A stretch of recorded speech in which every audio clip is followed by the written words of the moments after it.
आप सभी का मनु आईएएस एकेडमी के ऑफिशियल यूट्यूब चैनल पर स्वागत है। आप देख रहे हैं मनु आईएएस एकेडमी। मैं हूं आपके साथ अजय यादव। आज हम एक नए टॉपिक के साथ उपस्थित हुए हैं। अभी हाल ही में बिहार पुलिस के डीजीपी के द्वारा एक आदेश दिया गया है, उस पर हम चर्चा करने वाले हैं। और मेरे साथ उपस्थित हैं यूपीएससी की फैकल्टी रविंद्र सिंह जी। आज हम पर चर्चा करेंगे इस पर। जी बताइए। सभी दर्शकों को मेरा नमस्कार।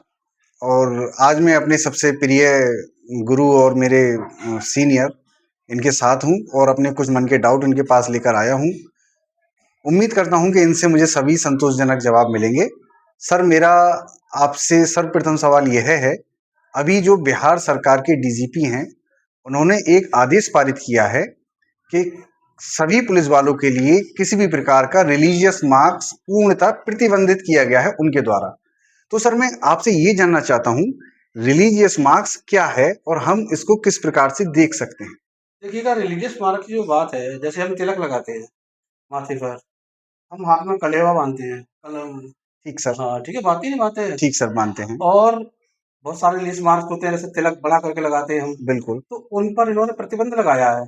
ठीक सर। और इन्होंने साथ साथ इसके साथ साथ मैं आपको बता दूं, महिला पुलिसकर्मी है, मंगलसूत्र वगैरह पहनती हैं, ठीक सर। उनके लिए प्रतिबंध लगाया है। ठीक सर। बताइए आपके क्या सवाल है इस पर। सर, ठीक है, आपने मेरा ये डाउट क्लियर किया कि रिलीजियस मार्क्स है क्या। जी। क्या हम इसको भारत के इतिहास से जोड़कर देख सकते हैं?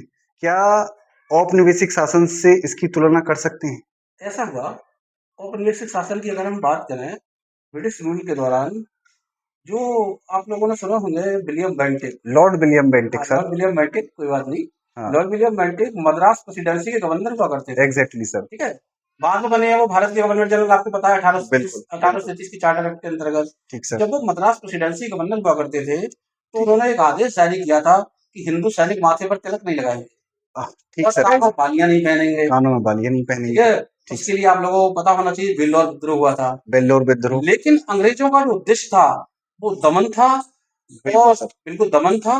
और जो डीजीपी साहब का जो उद्देश्य है, वो पुलिस की एक प्रशासनिक, सॉरी, पेशेवर छवि के रूप में है। पेशेवर छवि के रूप हाँ, में। हम उस रूप में देखते हैं इसको।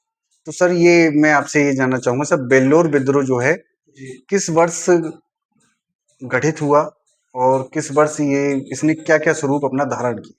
ऐसा हुआ था 1806 में, जब मद्रास प्रेसिडेंसी गवर्नर हुआ करते थे लॉर्ड विलियम बेंटिक। ठीक तो सर। उन्होंने एक आदेश दिया था कि जो हिंदू सैनिक के माथे पर तिलक नहीं लगाएंगे और ठीक सर। कानों में बालियां नहीं पहनेंगे। ठीक सर। उसके लिए बेल्लौर विद्रोह कर दिया था सैनिकों ने। बिल्कुल सर। जब बेल्लौर विद्रोह कर दिया था, अंग्रेज, आपको मालूम है, हाई क्वालिटी की टीम थी उनके पास और एक ट्रेंड आर्मी थी, उन्होंने उस विद्रोह को दबा दिया। लेकिन अब मैं दोनों के अगर अंतर की बात करूं, जैसा आप स्पष्टता पूछना चाह रहे हैं, बिल्कुल सर। तो अंतर ये था, ऐसे प्रतिबंध लगाकर अंग्रेजों का उद्देश्य था वो दमन था। बिल्कुल। जबकि आधुनिक काल में जो डीजीपी साहब का जो आदेश है, वो पुलिस की एक पेशेवर छवि, एक प्रोफेशनल इमेज को बना। बिल्कुल सर। ठीक है। तो हम ये कह सकते हैं, जो लॉर्ड विलियम बेंटिक और जो बिहार सरकार के डीजीपी हैं, उन दोनों के प्रतिबंध में आपने हमारा जो एक बेसिक अंतर था वो आपने बिल्कुल दूर किया है। अब मैं एक अपने फाइनल प्रश्न पर आता हूँ। क्या हम इसको भारतीय संविधान के अनुच्छेद 25 से जोड़कर देख सकते हैं? अगर हम आपसे अनुच्छेद 25 की बात करें, हाँ। तो अनुच्छेद 25 आप लोगों ने देखा होगा, हमारे संविधान में आर्टिकल 25 से लेके आर्टिकल 28 तक धार्मिक स्वतंत्रता के अधिकार दिए गए थे। बिल्कुल सर। तो उनमें आर्टिकल 25 ये कहता है, आप ध्यान देंगे, मुझे या कोई व्यक्ति है, उसे अपने धर्म के अनुसार आचरण करने और अपने धर्म को मानने की पूरी स्वतंत्रता है। तो मैं रिलीज मार्क लगा सकता हूँ, आर्टिकल 25 ये कहता है। लेकिन अब मैं इसे अगर पुलिस बलों के साथ जोड़कर देखूं, जैसा कि आप कह रहे हैं, तो अगर हम इसको ज्यादा एक्सप्लेनेशन करूंगा इसका, तो ये साफ साफ लिखा हुआ है, भारतीय संविधान का अनुच्छेद 25 हर नागरिक को अपने धर्म को पालन करना है, जैसा कि मैंने बताया आपको, और उसे प्रदर्शित करने की पूरी स्वतंत्रता देता है। क्योंकि तिलक लगाना एक ड्यूटी में बाधा नहीं डालेगा, जैसा कि आप सोच रहे हैं।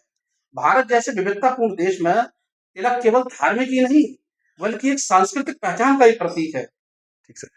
सर, हमारे माननीय न्यायालयों और माननीय उच्चतम न्यायालयों के द्वारा समय समय पर रिलीजियस मार्क्स को लेकर बहुत सारे वादों को निस्तारित किया गया है। क्या आप हमें एक दो इस प्रकार के बता सकते हैं कि हाँ, किस वाद में माननीय न्यायालय के द्वारा क्या आदेश पारित किया गया है?